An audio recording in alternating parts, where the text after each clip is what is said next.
Last night, I received my first ever YouTube strike, and it was for violent and graphic content. I can't show you the clip in question because obviously if I did, they would just take it down and give me another strike, but I can summarize it for you.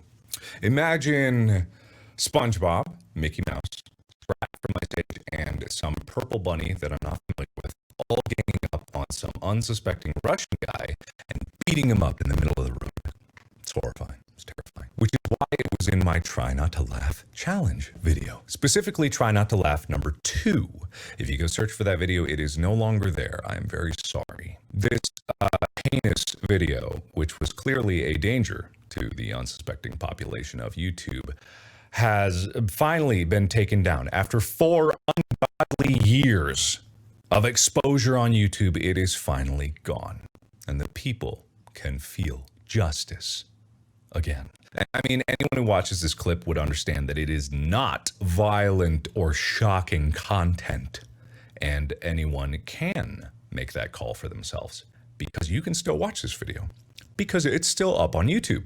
If you search on YouTube for like Mickey Mouse Road Rage or SpongeBob Road Rage or Mickey Mouse SpongeBob Road Rage incident Russia caught on camera, you will find the video and you'll know exactly what we're talking about. And you can see for yourself how this video is not in any way actually violence. It's a joke, but not according to the manual review system. Who's making these calls? We don't know. Who's giving these answers? YouTube doesn't know. Who's talking to YouTube in YouTube that YouTube has to fight YouTube against or YouTube has to check YouTube with? Who knows? Now, I don't really care about the video itself getting taken down. Well, I mean, I do, but, I don't. What I do care about is YouTube's uneven application of their own rules. And I'm usually the first person to give them the benefit of the doubt. When they make like a controversial decision or they, make a mistake, I usually try to understand that there are people behind the company. It's not just one big gestalt. It's a bunch of people all trying to do what is best for the platform and the creators. But in this case, it is actually the people behind the scenes that are making the mistake. For me, this all started last night when I was made aware of a tweet by Mr. Moist himself, saying that he had gotten a community strike, and he said to Team YouTube that it was unfair, which it was. YouTube replied that they were looking into it, and to no one's surprise, they upheld their decision, doubling down on the mistake. This especially wasn't a surprise to the Moist man himself, because he made a video that he recorded before they even responded, calling that they would not reverse the decision. In an act of desperation, I did what any sad Boy Scout would do. I tweeted at YouTube. I gave it a whirl to see what that would do, and they responded saying they look into it and thanks for my patience. And you know what? I don't expect the answer to change. In fact, I'm so confident it won't that I've already made this before they give me their final answer. And I imagine by the time I upload this, they will have already said on Twitter publicly that the video violates their policy and that I should review their terms of service or something similar to that effect. That video is linked in the description if you want to check it out. I suggest you do because it gives a lot more context as to why this is all stupid in the first place. But where I get involved is when he made a follow-up tweet that had a screenshot from one of my videos, the Try Not to Laugh video, with the same clip that he got a strike for. And he asked, why didn't I get a strike? When is that one coming? And a lot of people were like, oh no, he's snitching on Mark. And that's literally not the case here. That's not what it's about. I've got nothing but respect for the good mythical Moist. But when it came down to it, I'm always ready to throw down when it comes to these issues. So I quote tweeted him, tagging Team YouTube and saying, fair is fair. When am I gonna get a strike? And to my actual surprise, I did get one, which was interesting. Interesting choice on their part. Now, because it's my first strike, I get off with warning, which means I can still upload and stuff. But the problem is there's clearly an issue with improper application, or at least uneven application of YouTube's community guidelines. And moreover, there's a communication issue at the heart of it all. Now, I want to be very clear. I'm not against the rules themselves. Those rules are there for a reason, and there is content that falls within those rules that should be taken down, which is why they have manual review in the first place. But that also is its own issue, and to better understand that issue, to put in perspective just how big YouTube actually is. Some of you may already know this, but it's something like, as of May of 2019, YouTube gets approximately 500 hours of video uploaded every single minute. If you thought I was going to say hour or day, you were dead wrong. Minute. That turns into 30,000 hours of content per hour. 720,000 hours per day, which is 82 years of content every day. In that content is obviously going to be some pretty messed up shit, which is why YouTube has this community guidelines in the first place, which is why we are all agreeing that that shit should be taken down. Anything that actually falls within the rules should be, but it's not.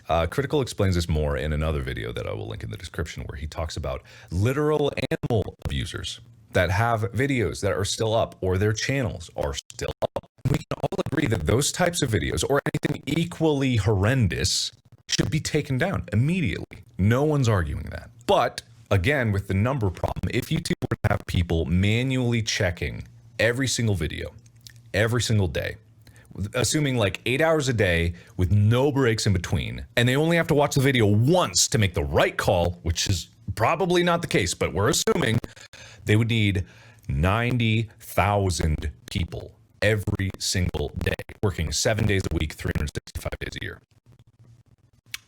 And I highly doubt that they have 90,000 people working around the clock. It seems awfully unrealistic. But you know what they do have?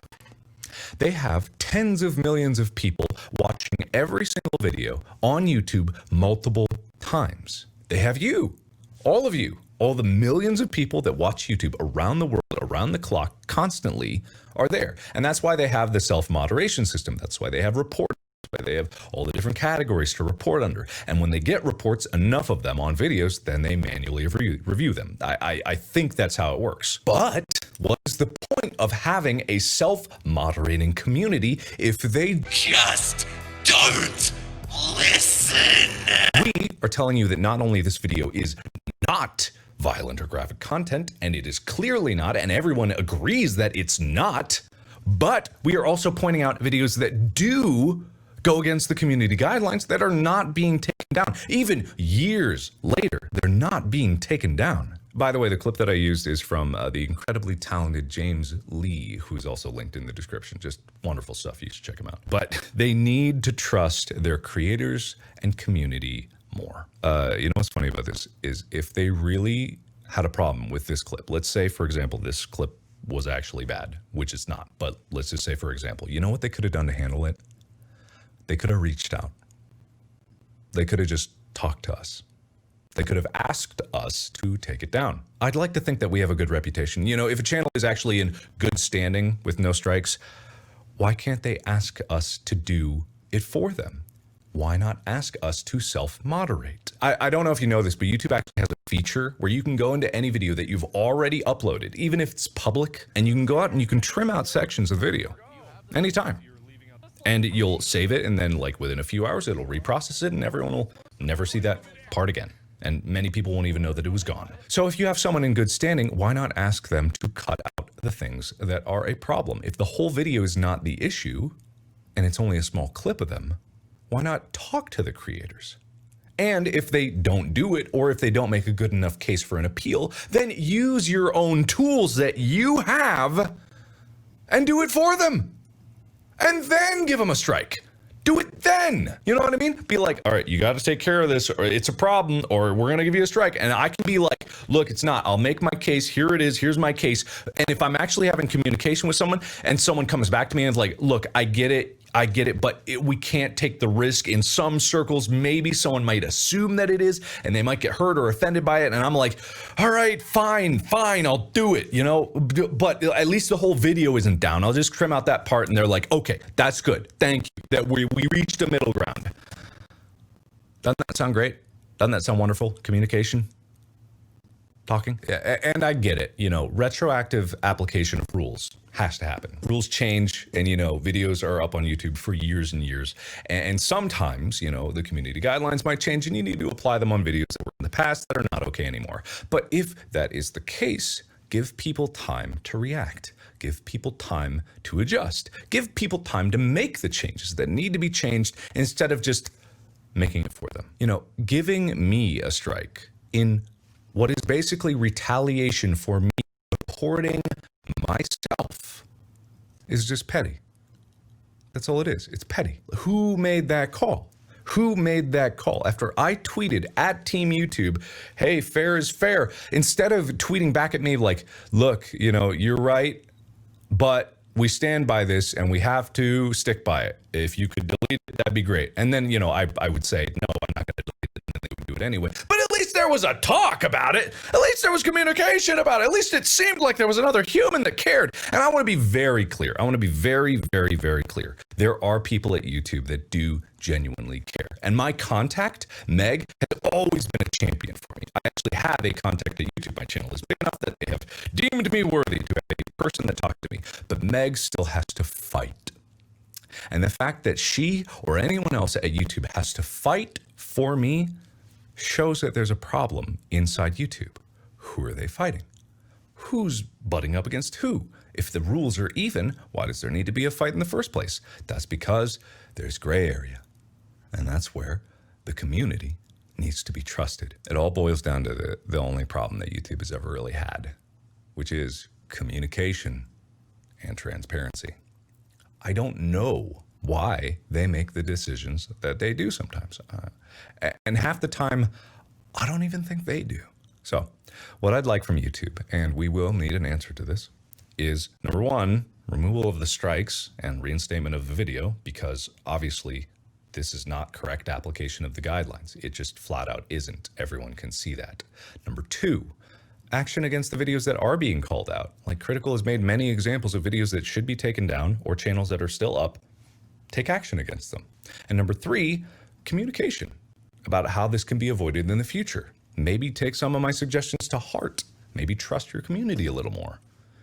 These are not big asks. Well, the one is a mistake. The two is negligence. And three is just trust. It's got to happen.